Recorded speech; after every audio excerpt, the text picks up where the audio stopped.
আজকে ঘরে থাকা উপকরণ দিয়ে একটি স্ন্যাক্স রেসিপি তৈরি করো। ম্যাগি আর দুটো আলু সিদ্ধ করে নিয়েছি। দেখো, লঙ্কা কুচি, ক্যাপসিকাম কুচি, টমেটো কুচি, এখন কর্নফ্লাওয়ার দেবো, চাট মশলা দেবো, নুন দেবো, গোটা গরম মশলা গুঁড়ো দেবো, চিলি ফ্লেক্স দেবো। এখন ভালো করে আমি সব কিছু দিয়ে মেখে নেব। নিয়ে এখন একটা ব্যাটার তৈরি করব।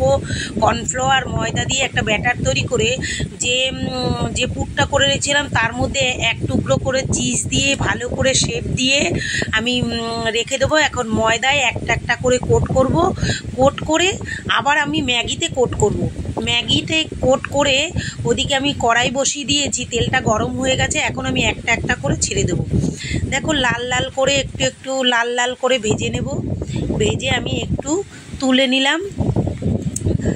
তোমাদের কেমন লেগেছে অবশ্যই আমাকে কমেন্টে জানাও। এরকম ঘরে থাকা উপকরণ